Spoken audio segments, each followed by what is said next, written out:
O Brasil está presente em mais uma Copa do Mundo e tenta chegar ao Hexa. No Catar, o objetivo é se livrar do trauma de cair para os europeus. Foi assim em 2006, 2010, 2014 e 2018. Lembre agora um pouco desse retrospecto.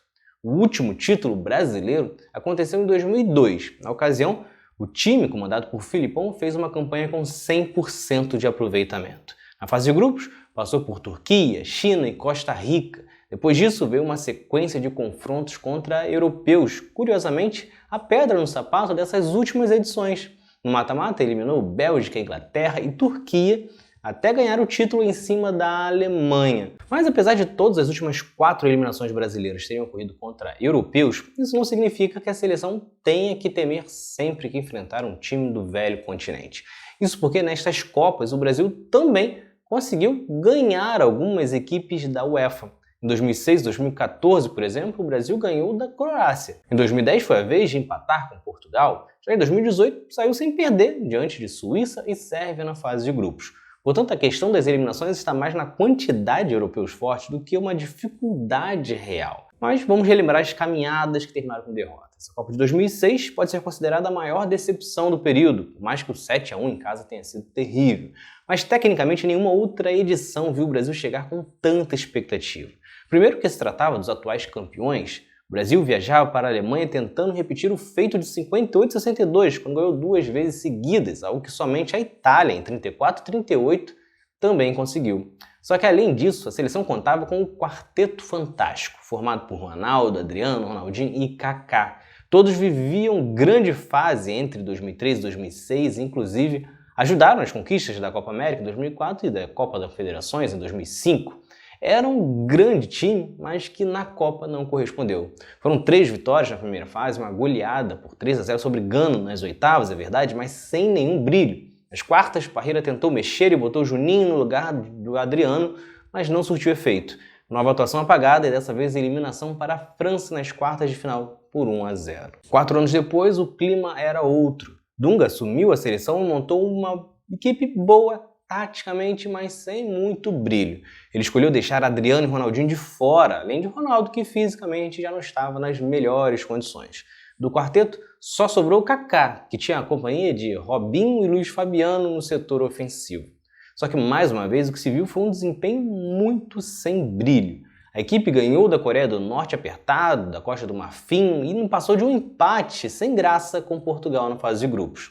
Nas oitavas veio um momento de maior empolgação quando goleou o Chile por 3-0. No entanto, o roteiro se repetiria de 2006, quando, nas quartas, no confronto com o europeu, acabou caindo para a Holanda de virada por 2-1. Na Copa de 2014, o cenário era totalmente diferente. Tecnicamente e taticamente, era a seleção mais fraca dentre essas 4 eliminações. No entanto, a disputa era em casa, e isso trazia a expectativa de compensar a ausência de um outro talento para dividir o posto de estrela com Neymar. A possibilidade ficava ainda mais real devido à conquista da Copa das Confederações no ano anterior, e o desempenho até começou positivo. O Brasil passou bem por Croácia e Camarões até parar em um empate com o México. Nas oitavas, o primeiro drama ao sofrer para tirar o Chile nos pênaltis. Depois, a seleção finalmente conseguiria romper o trauma das quartas ao passar pela Colômbia, mas perdia Neymar por lesão. A sequência foi para esquecer. Derrota vergonhosa por 7-1 para a Alemanha na semifinal e queda por 3-0 diante da Holanda na disputa do terceiro lugar. Finalmente chegava 2018, quando o Brasil tinha uma boa seleção e estava entre as candidatas ao título. A campanha começou com um empate diante da Suíça, mas as vitórias sobre Sérvia, Costa Rica e México mantinham as esperanças de conquista.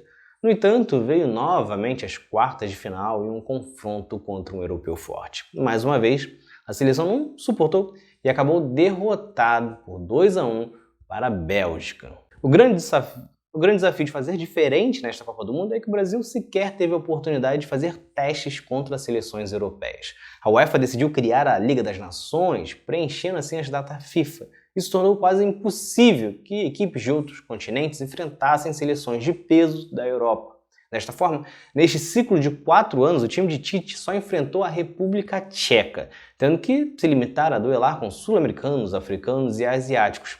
Diante dos tchecos, uma vitória por 3-0, mas como se trata de um adversário que passou longe de ir para a Copa, nem vale muito como um teste. Isso tem impacto na capacidade da comissão técnica de estudar possibilidades táticas e também de variações. Afinal, todos os testes foram contra adversários que não estão no nível das que brigam pelo título, com exceção das partidas contra a Argentina e no máximo o Uruguai. Nenhum outro adversário desse período, além desses dois, tem a mesma capacidade tática e nem a quantidade de talentos de França, Alemanha, Inglaterra, Espanha. E com isso, Tite fica com a missão de tentar antever determinadas situações sem vivenciar a situação em campo, pois nível para ganhar a seleção brasileira tem, e por isso aparece como uma das mais cotadas para o título.